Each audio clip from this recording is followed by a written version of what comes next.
Hi, this is Enis from Never Stop Trucking. Today we're going to talk about ways to pay drivers. If you're a carrier and you have company drivers, or if you're a driver, we'll talk about some ups and downs regarding the ways of paying. There are a few different ways that you can get paid as a driver, and the most common ones are pay per mile, uh, pay per percentage of the load, and pay per hour, maybe even salary, like a fixed weekly payment. And that's what I've been seeing lately a lot. These are the three payments that I'm going to be talking about in this video. First, the most common one, the easiest one to calculate is pay per mile, and the rate keeps going up for drivers. The pay per mile is right now probably twice or even more than that than, let's say, like uh, 2 to 4 years ago. I remember, like when I was driving, that was several years back, that if you were paid by a mile, you were paid anywhere from like 30 to 37, 38 cents per mile. And then that went up to like 40, 50 2 years ago, and now we see 60 and 70 cents per mile. And then I see some companies advertising way more than that, but for me, that's just, I don't know if that's really true. And then they have a lot of ifs. If they pay you more than that, like you have to have a certain number of miles and safety record and whatnot. I don't know about other companies, if they really pay that much as they advertise. But anyway, pay per mile is easiest to calculate. It used to be there was this program, and people still trucking companies still use it. For example, PC Miler, and that one was, in my opinion, designed to screw over drivers, because companies would just and then even brokers, when they were selling loads, they would say, hey, this load has that many miles. But in reality, it was much, much more miles. And they had so-called practical miles, and quote unquote practical miles. I mean, those are really not practical for a truck. You can't go those routes. You have to go around, restricted routes, mountains, and other routes that are not passable for trucks. And usually it's way more. And then companies started using, Google Maps, or they would do zip code to zip code for easier calculations.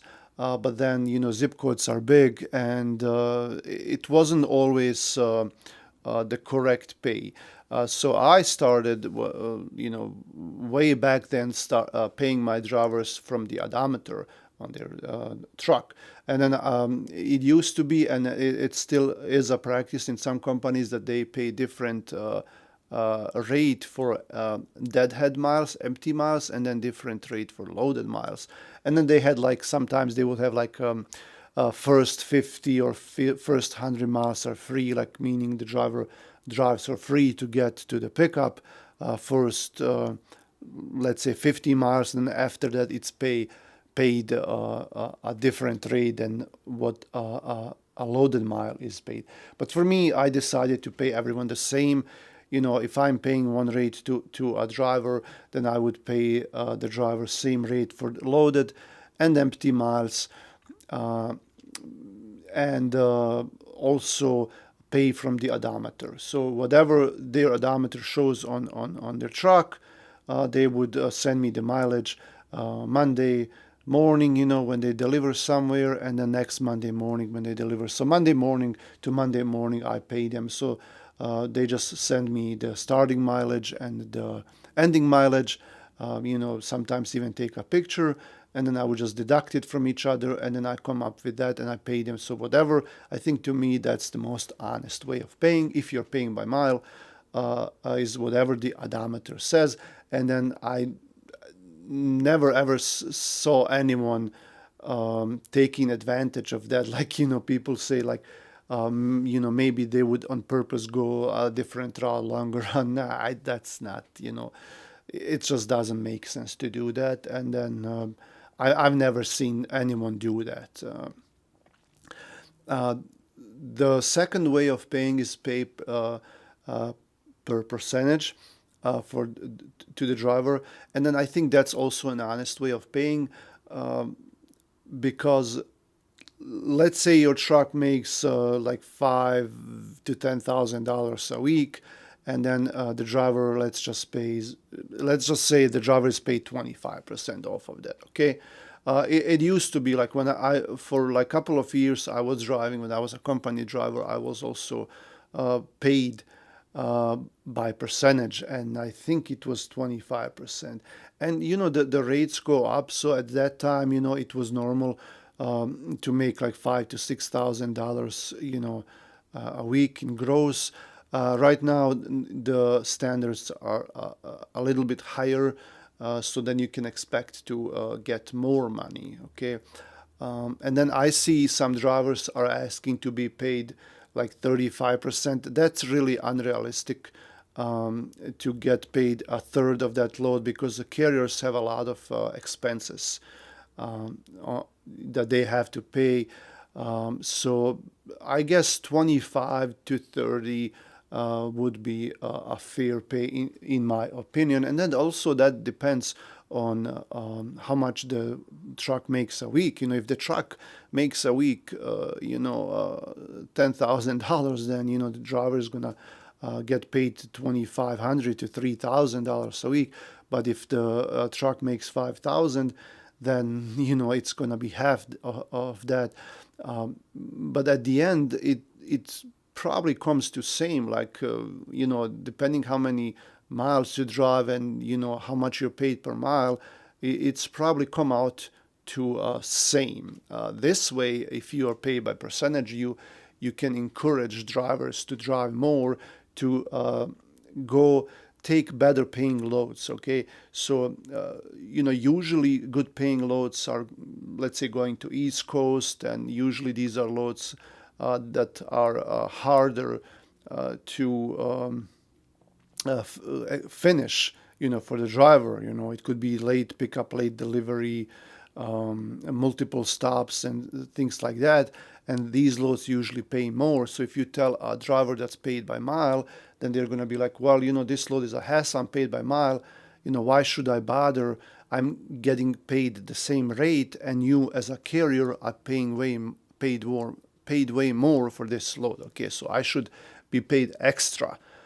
Now this way, the driver is paid extra if they are on a percentage, because the load pays more, and then that automatically means that they're making more, these drivers, and for them that's a good way to stimulate them to do these loads. So it's a win-win situation for everyone.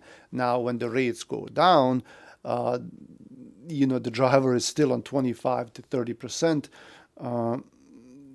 Then the driver makes less, and then for the driver now could be the time where they kind of say to themselves, well, if I was paid per mile, I would be making much more money, because they're at the end traveling same amount of miles, but now they're being paid less because the rates went down.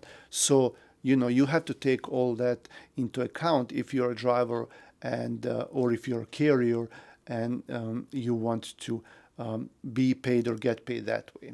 Okay, and then the third way is paid by hour, or and paid by salary. Maybe this could be two different categories. So paid by hour is good for local drivers, and that's what they usually do, because you don't drive a lot of miles, but you spend a lot of time delivering loads, and sitting in the truck or outside, maybe physically carrying boxes, or dolly, pushing a dolly jack, pallet jack, whatever you're doing when you're doing locally, maybe stacking shelves with something.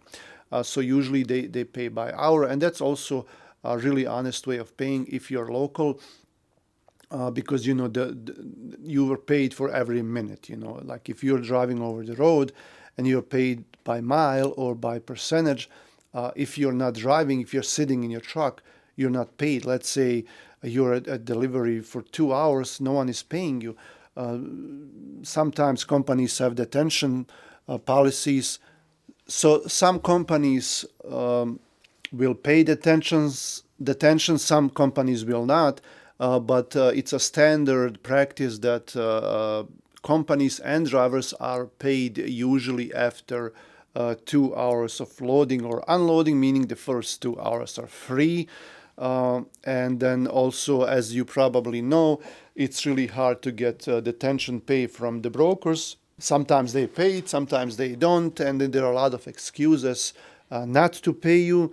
But it's what it is. That's the way it goes. So anyway, at least 2 of those hours will be free for you if you're not paid by hour. So if you're paid by hour, then everything is paid. And then I know even some companies, like even if you do go over the road, sometimes they have these dedicated routes or standard routes, and then they pay the driver by hour, and that's really great. But then standard pay in United States, they have, like, after 40 hours, the standard rule, the law is that you have to get paid 1.5 times that after 40 hours. So for example, if you're paid $30 per hour, then after 40 hours, after you work 40 hours, each hour after that is paid 1.5 times that, paid $45 per hour. But in trucking is different. There are a lot of things that companies can use. I don't think usually that they will pay you the standard rate of overtime after 40 hours.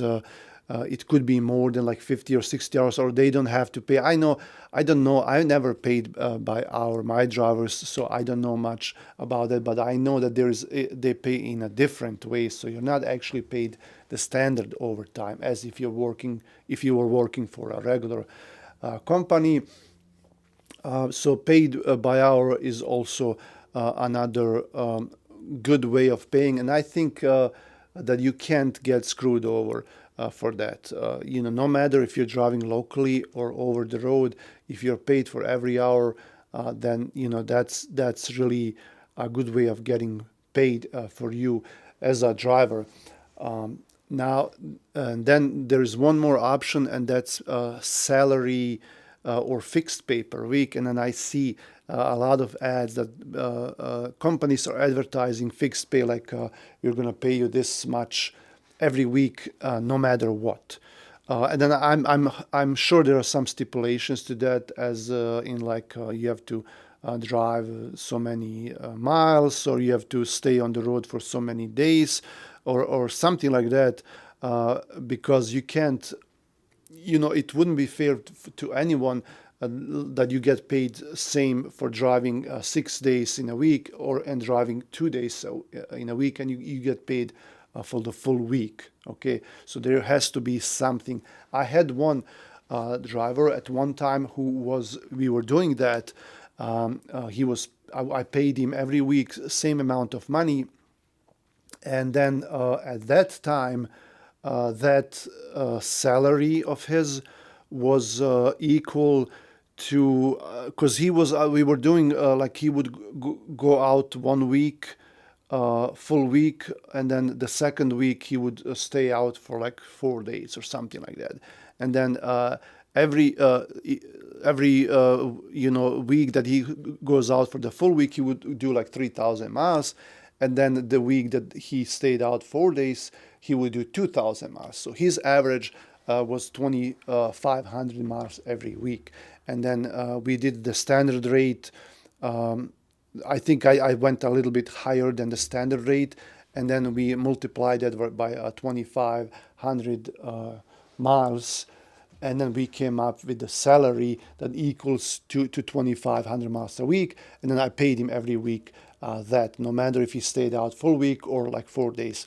But this driver was very honest, very good guy, and then he would not ever screw me over, even if he sometimes would work a shorter week, like he would have to come back early. He would make it up, next week or in a month or so. So I never had any problems with that.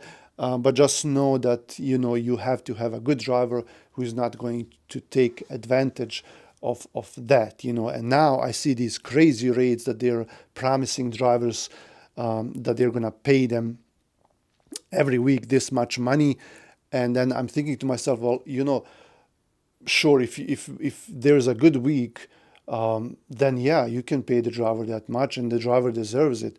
But if it's a bad week, there were no loads, the truck broke down, something happened, or like the rate suddenly went down, and then you're still promising that driver that you're going to pay them, are you actually going to pay the driver, or are you going to try to get out of it?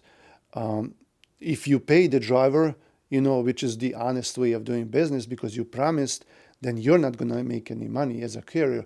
But if you don't pay the driver and try to get off, then that's, not honest, and then you're kind of lying and trying to get out of it. So I wouldn't I myself would not pay someone unless I really know them and they have been driving for me for a while, and then we can come to an agreement, where both parties are just doing their part of the agreement.